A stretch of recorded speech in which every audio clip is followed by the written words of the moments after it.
वैसे भी टाइम बहुत कम बचा है, like less than 100 days are left for JEE mains first attempt. Chemistry में आप 20 मिनट दोगे, आपके 15-20 क्वेश्चन आराम से हो जाएंगे, एक मिनट से भी कम में एक क्वेश्चन हो जाएगा।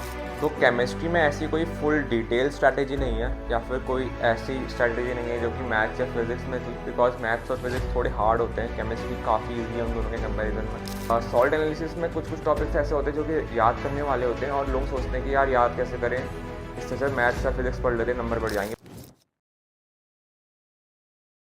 Hello everyone, welcome back to another video. I am Ayush Bhoj, a first year undergrad student at Electrical Engineering in IIT Roorkee. आज मैं डिस्कस करने वाला हूँ केमिस्ट्री की strategy for JEE mains as well as the JEE advance 2025 and 2026 as well.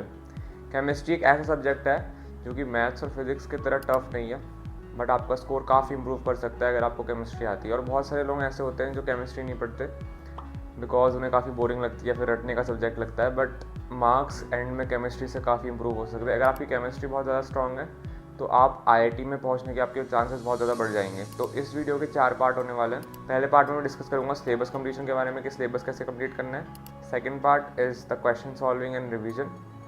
Third part मैं बात करूँगा कि कौन सी बुक्स आप लगा सकते हैं, कौन सी बुक्स आप रेफ़र कर सकते हैं।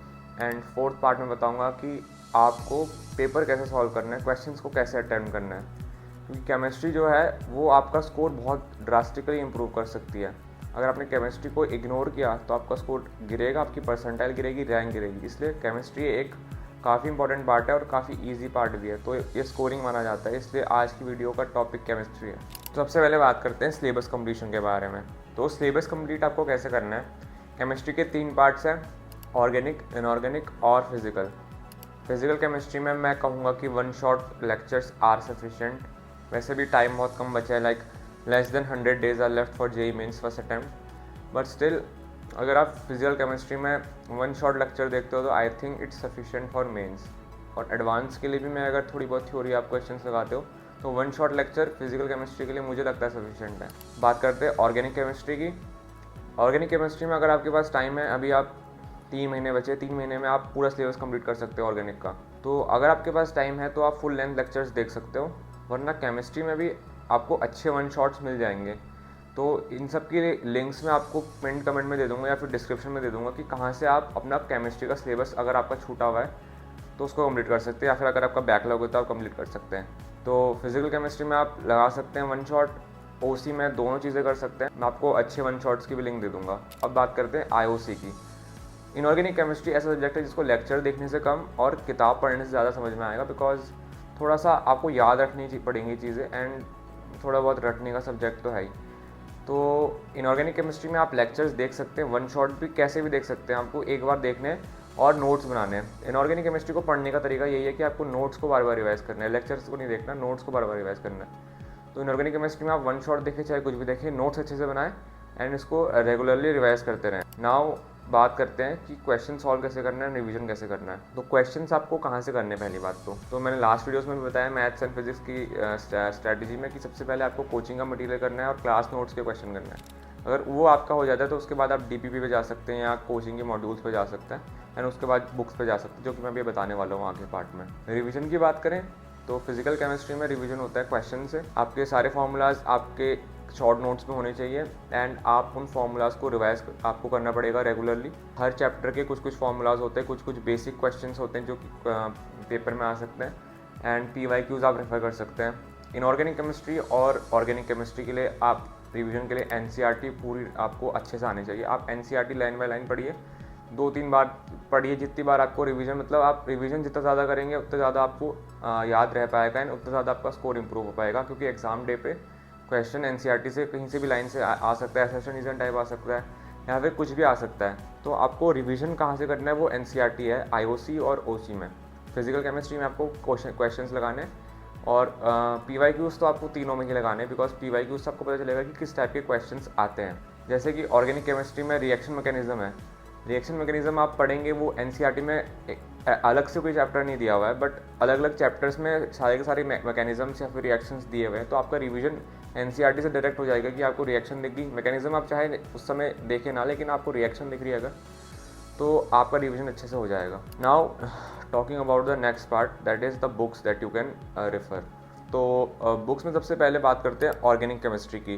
तो ऑर्गेनिक केमिस्ट्री में जो बुक्स आप रेफ़र कर सकते हैं वो है MS चौहान या फिर हिमांशु पांडे। तो MS चौहान आप लगाएंगे तो काफ़ी अच्छी बुक है, मेरे फ्रेंड्स ने भी रिकमेंड करी है।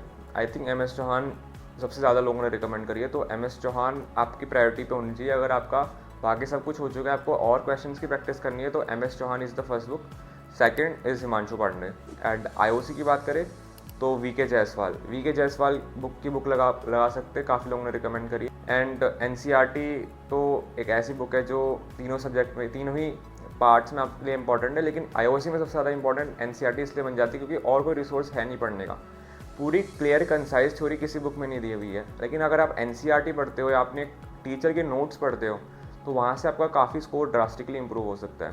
तो IOC के टीचर वैसे अमिताभ शर्मा सर के आप नोट्स पढ़ सकते हो, उन्होंने ऑलमोस्ट सारे टॉपिक्स क्लियर करे हुए हैं।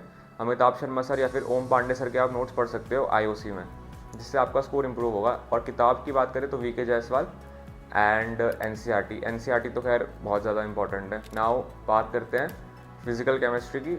और फिजिकल केमिस्ट्री में भी मैंने कहा था कि क्वेश्चंस लगाना बहुत इंपॉर्टेंट है, तो क्वेश्चंस के लिए एक बुक है नीरज कुमार एक और बुक होती है N अवस्थी, बट काफ़ी लोगों ने नीरज कुमार रिकमेंड करी है और काफ़ी लोगों ने N अवस्थी भी रिकमेंड करी है। तो पहले आप नीरज कुमार करें। नीरज कुमार वाली बुक अगर आपकी हो जाए, कुछ चैप्टर्स हो जाएं और आपको अगर लगे कि आसान है, तब आप N अवस्थी तक जा सकते हैं। तो ये सब बुक्स के बारे में था। अब बात करते हैं कि पेपर कैसे अटेम्प्ट करना है। तो केमिस्ट्री मेरा सबसे स्ट्रॉन्गेस्ट सब्जेक्ट था, JEE मेंस में भी, एडवांस में भी। तो सबसे पहले मैं केमिस्ट्री करता था, और पेपर सॉल्विंग कैसे करनी है वो मैंने आपको फिजिक्स वाले में भी बताई है कि आपको केमिस्ट्री से स्टार्ट, मैं अपनी स्ट्रेटेजी बताता हूँ। मैं केमिस्ट्री से स्टार्ट करता था, बिकॉज केमिस्ट्री में आप 20 मिनट दोगे, आपके 15-20 क्वेश्चन आराम से हो जाएंगे। एक मिनट से भी कम में एक क्वेश्चन हो जाएगा। तो मेंस में आपकी स्ट्रेटेजी ये रहनी चाहिए कि आप पेपर में केमिस्ट्री से स्टार्ट करें या फिजिक्स से स्टार्ट करें। मैथ्स से आप तभी स्टार्ट करें जब आपकी मैथ्स बहुत ज़्यादा स्ट्रॉन्ग है। केमिस्ट्री से स्टार्ट किया, पहले के 20 मिनट में आप केमिस्ट्री के 15-20 क्वेश्चन आराम से लगा लोगे, और पहले के आधे घंटे में आप पूरी केमिस्ट्री कर सकते हो, बिकॉज केमिस्ट्री काफ़ी आसान सब्जेक्ट है। तो एज सच कोई लोड है नहीं फिजिक्स या मैथ्स जितना हार्ड नहीं है केमिस्ट्री में। आपको क्वेश्चन दिखा, आपने आंसर टिक कर दिया, इतना आसान होता है केमिस्ट्री। तो आपकी थ्योरी एकदम क्लियर होनी चाहिए, आपके नोट्स अच्छे से रिवाइज होने चाहिए, NCERT की सारी रिएक्शंस आपको अच्छे से पता होनी चाहिए, ताकि क्वेश्चन आए तो आप सॉल्व कर पाएँ। एंड फिजिकल केमिस्ट्री में आपकी प्रैक्टिस अच्छी होनी चाहिए, क्वेश्चंस की फॉर्मूला आपको सारे याद होने चाहिए। IOC OC में आपको थ्योरी याद होनी चाहिए, और साथ ही साथ आपको सारे नोट्स के रिएक्शंस याद होने चाहिए। तो इससे आपका स्कोर काफ़ी ड्रास्टिकली इंप्रूव हो सकता है। तो केमिस्ट्री में ऐसी कोई फुल डिटेल स्ट्रैटेजी नहीं है, या फिर कोई ऐसी स्ट्रैटेजी नहीं है जो कि मैथ्स या फिजिक्स में थी, बिकॉज मैथ्स और फिजिक्स थोड़े हार्ड होते हैं, केमिस्ट्री काफ़ी ईजी है उन दोनों के कंपैरिजन में। तो केमिस्ट्री में ऐसा कुछ नहीं है कि कोई क्वेश्चन में ट्रिक लग रही है, बिकॉज केमिस्ट्री में क्वेश्चन देखते ही हो जाते हैं कुछ।